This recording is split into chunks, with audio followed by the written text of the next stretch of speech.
आप सभी के हृदय में विराजमान परमात्मा को मेरी राम राम। प्रसंग समझ लीजिए, सबको मालूम है। वैसे कल के वीडियो में इस प्रसंग को आपने देख ही लिया था कि प्रभु श्री राम अपने भाइयों और हनुमान जी के साथ अमराई में बैठे हैं, यानी आम के वृक्षों की घनी छाया में, और सभी भाई और हनुमान जी उनकी सेवा कर रहे हैं। और ऐसे में नारद मुनि वहाँ पर प्रवेश करते हैं, वीणा बजा रहे हैं, प्रभु का गुणगान कर रहे हैं।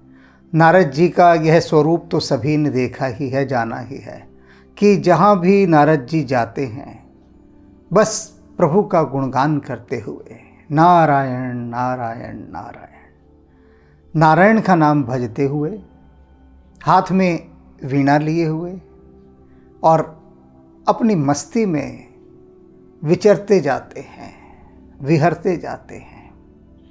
ऐसे ही नारद जी भ्रमण करते हुए इस स्थान पर पहुंच गए जहां प्रभु श्री राम आम के वृक्ष के नीचे विश्राम कर रहे हैं। हनुमान जी पंखा झल रहे हैं, अन्य सभी भाई अपने अपने अनुसार सेवा कर रहे हैं उनकी। अब वहाँ पहुंचकर नारद जी क्या कहते हैं प्रभु श्री राम से, बहुत बारीक बात है, बहुत बारीक, महीन से महीन बात है। और महीन बात को यदि पकड़ लेंगे तो कहीं न कहीं आत्मा सुवासित हो उठेगी। प्रसंग इसलिए भी महत्वपूर्ण है कि नारद मुनि आए हैं प्रभु श्री राम के पास और अब कुछ कहने वाले हैं। नारद मुनि श्रेष्ठ हैं, साधारण नहीं हैं। वैकुंठ धाम में एक यही हैं जो बिना किसी रोक टोक के प्रवेश कर सकते हैं, किसी से कोई अनुमति लेने की आवश्यकता नहीं किसी भी समय।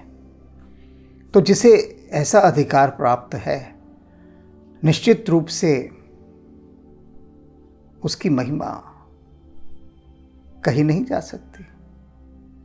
कितने निकट होगी वह आत्मा परमात्मा के कि जिसे ऐसे सर्वाधिकार प्राप्त हैं।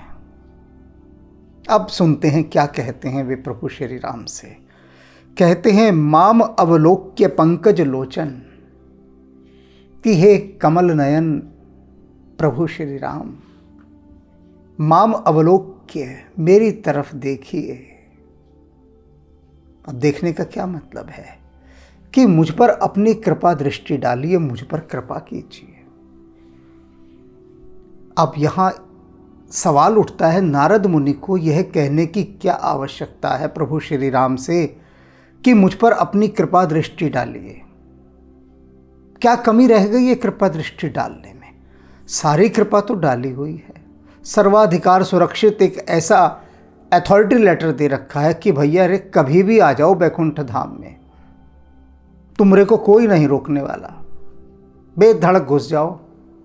कोई आई कार्ड नहीं चाहिए, कोई वीज़ा पासपोर्ट कुछ नहीं चाहिए, डायरेक्ट एंट्री है, एनी टाइम डायरेक्ट एंट्री, किसी भी समय कभी भी प्रवेश। और क्या कृपा चाहिए भाई? इससे आगे और क्या कृपा हो सकती है? उसके बाद भी ये कह रहे हैं कि मुझे आपकी कृपा चाहिए, कृपा दृष्टि चाहिए। कृपा विलोकन सोच विमोचन। और कैसी है आपकी ये कृपा दृष्टि? सोच विमोचन, सारे सभी शोकों का नाश कर देने वाले। सोच विमोचन, कितने भी शोक हों, कैसी भी सोच हो, चिंताएं हों, सभी का ये नाश कर देने वाली है आपकी कृपा दृष्टि। तो इस कृपा दृष्टि से आप मुझे देखिए। नारद जी कह रहे हैं कि आपकी कृपा दृष्टि सारे शोकों का निवारण कर देती है। तो नारद जी को कौन सा शोक है? किस प्रकार का शोक होगा? कोई दुख नहीं, कोई चिंता नहीं। नारद जी के आगे ना पीछे कोई परिवार नहीं। तो शोक का क्या कारण? किस बात का दुख? कि पत्नी कहेगी आज चूल्हा नहीं जला, आटा नहीं है। ये सारी चिंताएं तो नारद जी को है ही नहीं। नारद जी तो ब्रह्मचारी हैं, एकदम अविवाहित हैं। फिर इनको क्या चिंता? खाने पीने की कोई कमी नहीं, जो सीधा बैकुंठ लोक में जाता हो उसे खाने पीने से क्या लेना देना, वो तो सब कुछ होगा। कोई वाहन नहीं चाहिए इनको, पैदल ही घूमते हैं। कि ऐसी चिंता हो भाई सबके पास अपने अपने वाहन है, खुद भगवान विष्णु के पास गरुड़ है और कार्तिकेय के पास मोर है, गणेश जी के पास, उनके पास चूहा तक तो है कम से कम। नारद जी सोचे मेरे पास तो चूहा भी नहीं, भोलेनाथ के पास बैल है, सबके पास है, इंद्र के पास ऐरावत है, सबके पास अपने अपना ट्रांसपोर्ट का कन्वेंस है पूरा, हर एक के पास अपनी गाड़ी है। गणेश जी तक के पास चूहा गाड़ी है, लेकिन मेरे पास तो वो भी नहीं, ये भी चिंता नहीं उनको, क्योंकि चाहिए ही नहीं। अब जब नारद जी को कुछ भी नहीं चाहिए, प्रश्न है तब वे ऐसी बात क्यों कह रहे हैं कि आपकी वह कृपा दृष्टि जो सारे सोच और सारे शोकों का निवारण कर देती है, वह आप मुझ पर डालिए। ये ऐसे नहीं कहा नारद जी, उनको आवश्यकता है। बाद में बताऊंगा मैं क्या आवश्यकता है, अभी नहीं, क्योंकि अभी तो वो जो कह रहे हैं उस कही गई बात को हमें आगे सुनना है। नील ताम्रस श्याम काम अरे, कह रहे हैं कि नील कमल के वर्ण के समान आपका जो ये श्यामल शरीर है, और आप काम अरे, वे जो कामदेव को भस्म करने वाले भगवान शिव हैं, वे भगवान शिव हृदय कंज मकरंद मधुप हरे, उनके हृदय रूपी कमल में जो मकरंद है, प्रेम की जो भक्ति है, उस मकरंद का रस पीने वाले आप भंवरे हैं। इतनी सुंदर इन्होंने उपमा दी है नारद जी ने प्रभु श्री राम के लिए। जो समझना जानता हो इसको तो वो तो बस मतवाला हो जाएगा कि राम जी आप भंवरे हैं। अब भंवरा क्या फूल पर मंडराता है, फूल का मकरंद पीता है, तो अब फूल क्या है कि भगवान शिव का जो हृदय रूपी कमल है, हृदय कमल, उसके भीतर जो प्रेम का भक्ति का जो मकरंद है, उसको पीने वाले, पीकर मतवाले होने वाले आप भंवरे हैं। राम जी भगवान शिव के अनन्य भक्त हैं, अनन्य भक्त, और शिव के हृदय में राम विराजमान रहते हैं। कहा ना कि उनके हृदय में जो कमल है उस पर आप मंडलाने वाले भंवरे हैं। तो ये जो तादात्म्य है, ये जो एक रूपता है, ये बस अनुभव करने की है, इसकी कोई व्याख्या नहीं हो सकती, हो ही नहीं सकती, और जो होगी भी बहुत छोटी और खोटी होगी। तो ये सिर्फ आनंद का विषय है, अनुभूति का विषय है। जातु धान बरूथ बल भंजन, हे राम आप कैसे हैं? राक्षसों की सेना के बल का नाश करने वाले हैं, उनके अहंकार को, उनके गुरूर को तोड़ देने वाले हैं। राक्षसों को कितना अहंकार था अपनी सेना पर, अपने बल पर। वे कहते थे इस हमारे अहंकार को कोई तोड़ ही नहीं सकता। गलत नहीं कहते थे। ब्रह्मा जी तक कांपते थे रावण से कि कौन रावण के सिर लगे, ब्रह्मा जी तक। देवराज इंद्र तो फिर किस खाते में आते हैं, अन्य राजाओं वो तो कीड़े मकोड़े के समान हो गए। ऐसा रावण, ऐसा बलशाली रावण, अहंकार से भरा हुआ, अपनी सेना के बल के मद में चूर, और आपने उसका सारा मद चूर चूर करके रख दिया। ऐसे हैं आप राम जी।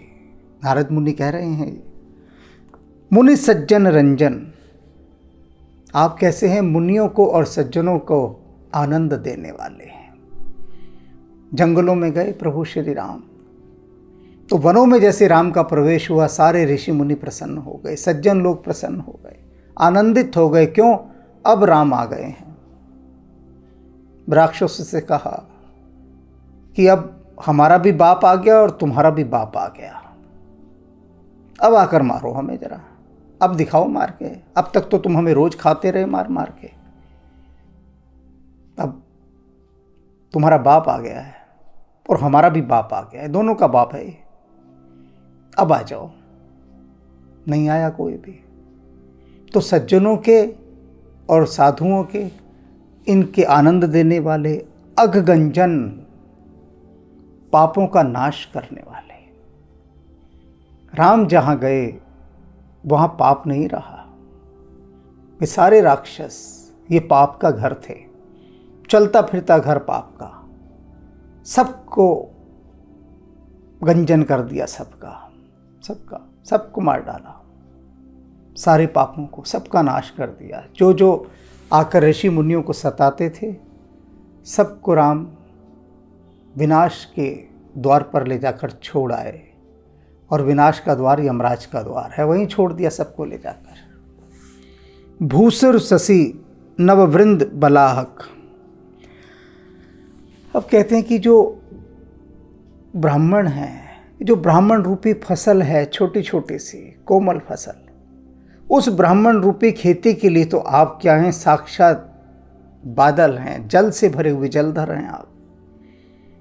नए नए अंकुर जब खेत में निकलते हैं और बारिश हो जाए तो कैसे वो अंकुर लहलहाने लगते हैं, तेजी से बढ़ते हैं ऊपर।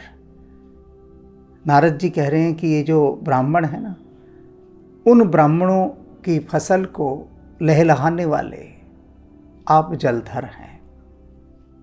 आपके आते ही ये जो ब्राह्मणों की फसल है ये लहलहाने लगती है। ब्राह्मण कौन? जो ब्रह्म में रमण करते हैं, सदा परमात्मा के ध्यान में लीन रहते हैं, वही ब्राह्मण है जो परमात्मा के ध्यान में लीन रहता है। ब्राह्मण ब्रह्म में जिसका मन रमण करे, इधर उधर कहीं ना जाए, ब्रह्म में ही लगा रहे। अब फिर वह कोई भी हो, वो ब्राह्मण है, चाहे कोई भी हो। केवट ब्राह्मण है, निषाद राज गुह ब्राह्मण है, संत रैदास ब्राह्मण है, कबीर ब्राह्मण है। मैं गिना रहा हूं जान के इन ब्राह्मणों को, क्योंकि ये ब्रह्म में रमण करते हैं हमेशा। नरसिंह मेहता ब्राह्मण है, जो वास्तव में, जिनको कहा गया कि जो जाति से भी ब्राह्मण है, उनका नाम नहीं गिनाया मैंने यहां। मैंने उनका नाम गिनाया जो वास्तविक रूप से ब्राह्मण, ब्रह्म में सदा रमण करते हैं। और ऐसे ब्राह्मणों के लिए आप जलधर हैं। असरण शरण, जिसको कोई शरण नहीं देता, राम जी उसको आप शरण देते। कोई भी जिसे शरण नहीं देता, अपने शत्रुओं को भी आप शरण दे देते हैं। इंद्र का बेटा था, सीता जी पर बुरी दृष्टि डाली और राम जी ने अपना एक बाण छोड़ दिया कि जा इसको मारकर ही लौटना। और वो बाण पीछे पीछे और इंद्र का बेटा आगे आगे भागा जाए। पहुंच गया पहले इंद्र के पास, पिताजी बचाओ। इंद्र बोला बेटा बचा तो लेंगे, पहले बता तूने किया क्या है। वो बचाने की बात तो देखेंगे कि ऐसा कौन हो गया जो इंद्र के बेटे को मारने के लिए आ गया है? किसकी हिम्मत इतनी भला? तो मुझे नाम बता और बता क्यों मारने आ रहा है। तो इंद्र का बेटा कहता है कि मैंने इस तरह से जाकर सीता के साथ दुर्व्यवहार किया। इंद्र कहता है अपने बेटे से कि तू ऐसा कर, इसी वक्त यहां से निकल जा घर से, इसी वक्त। तू यहां खड़ा भी कैसे है मेरे पास? मैं तुझे नहीं बचा सकता। राम बाण जिसका पीछा करता हो उसे कोई नहीं बचा सकता, तो निकल ले यहां से। मरता क्या ना करता, बाप ने भगा दिया। ब्रह्मा जी के पास पहुंचा, ब्रह्मा जी ने भी भगा दिया। भगवान शिव के पास पहुंचा, बड़ी आशा से, बड़ी उम्मीदों से कि भगवान शिव तो बचा ही लेंगे। तो भगवान शिव ने कहा कि तेरी हिम्मत कैसे हुई कि मेरे पास तू आ भी गया है? राम जिस पर अपना बाण छोड़ दें, जिसका पीछा राम बाण करता हो, उसको तो यहाँ प्रवेश ही नहीं करना चाहिए। निकल यहाँ से। उसे भी भगा दिया। अब कहाँ जाए? रामबाण पीछा कर रहा है, भाग रहा है। नारद मुनि दिखाई दिए जाते हुए। अब नारद मुनि तो सब समझ गए, फिर भी पूछा कि भैया रे, इंद्र का बेटा है, ऐसे क्यों भग रही है रे? अरे क्या हो गया? उसने सारी कहानी सुनाई कि मैंने सीता जी के साथ दुर्व्यवहार किया और ऐसा दुर्व्यवहार किया जिसे क्षमा नहीं किया जा सकता, और अब रामबाण मेरा पीछा कर रहा है। अब नारद जी संतों के हृदय में बड़े से बड़े पापी के लिए भी दया होती है। कैसा भी पापी हो, घोरतम पापी हो, लेकिन यदि पापी भी संकट में पड़ जाए तो संत का हृदय पिघल जाता है। पापी का हृदय ऐसा नहीं होता। पापी का हृदय तो ऐसा होता है कि अपना भी मुसीबत में पड़ जाए तो भी वो कहता है कि इसको मार डालो, तो भी उसकी सहायता नहीं करता अगर खुद पर मुसीबत आती हो तो। अब नारद जी ने कहा कि भाई इसे कोई नहीं बचा सकता, ये तो इसका मरना तय है, कोई नहीं बचा सकता। फिर भी उन्होंने कहा कि अच्छा सुन, मैं तेरे को रास्ता बताता हूं, रामबाण से बचने का रास्ता। उसने तो पैर पकड़ लिए। नारद जी कहते मेरे पैर मत पकड़, जा और राम के चरणों में गिर जा और कह मैं आपके शरणागत हूं, मुझे क्षमा कर दीजिए, मैं आपकी शरण में आया हूं, बस इतना कहना है। और वही उसने किया, जाकर गिर गया राम के शरण। राम कहते हैं ठीक है, अब मेरा ये प्रण है कि शरणागत की रक्षा करूंगा, तो तेरी रक्षा हो गई, लेकिन तूने जो किया है वो अक्षम्य अपराध किया है, दंड तो तुझे उसका देना ही पड़ेगा। बता क्या करूं, बता, तू ही बता चल। तो उसने कहा जी मैंने सीता जी पर कुदृष्टि डाली है, आप मेरी एक आंख फोड़ दीजिए। राम ने अपने बाण से कहा भाई चल कर इसकी इच्छा पूरी, और उसकी इच्छा पूरी कर दी। तो यहां पर नारद जी उसी बात को ध्यान में रखते हुए कह रहे हैं कि असरण शरण, जिसको कोई शरण नहीं देता उसको आप शरण देते। विभीषण को भी कोई शरण नहीं देता था, उसको भी आपने शरण दी। सुग्रीव को भी कहीं शरण नहीं थी, उसके लिए उसको भी आपने शरण दी।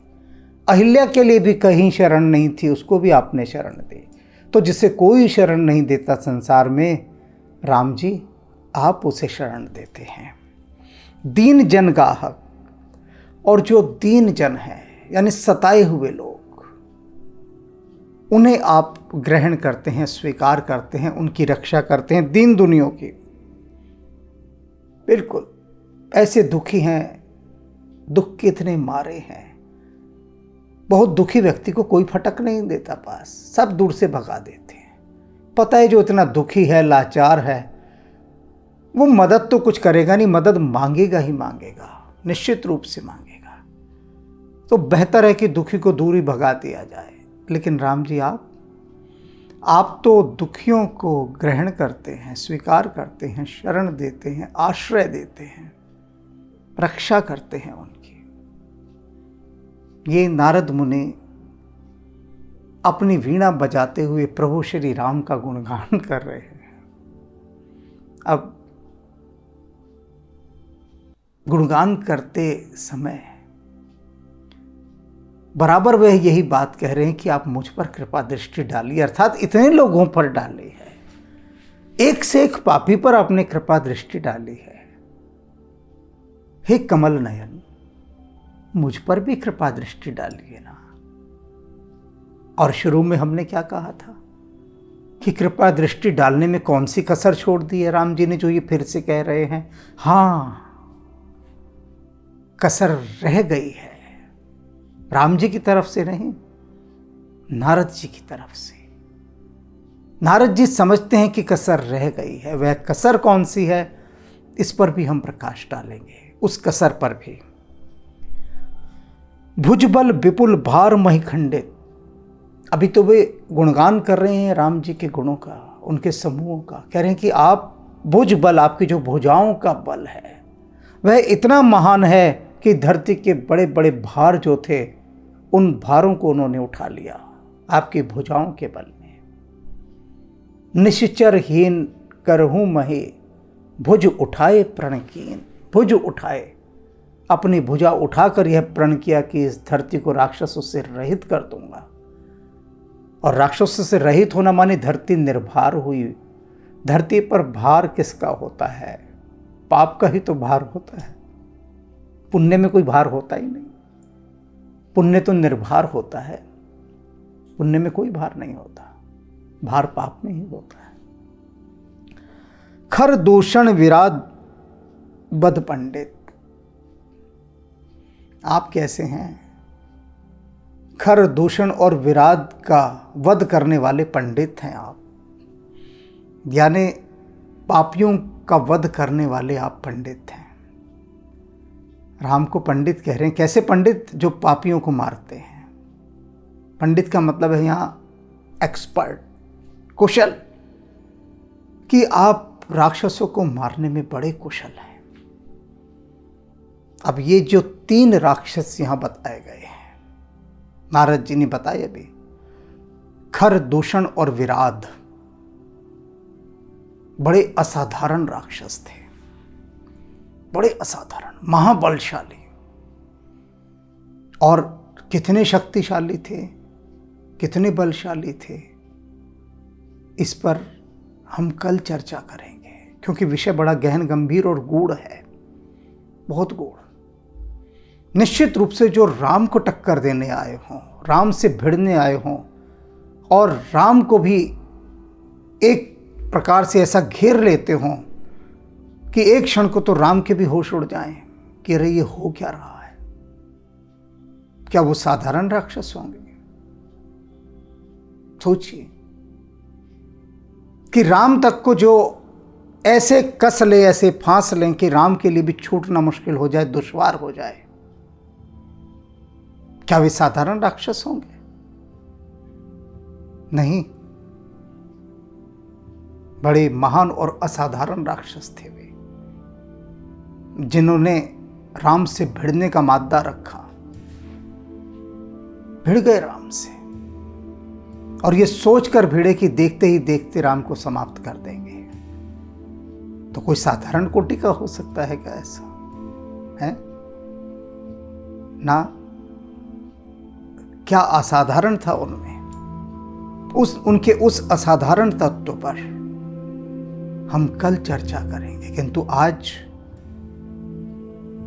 यही विषय लेकर मन में रहना है कि नारद जी क्यों राम जी से बारंबार ये कह रहे हैं कि हे कमल नयन, अरे मेरी तरफ भी देख लो ना, कृपा दृष्टि से देख लो, क्योंकि आपकी कृपा दृष्टि मेरे सारे सोच और सारे शोक सबका नाश कर देगी। राम राम।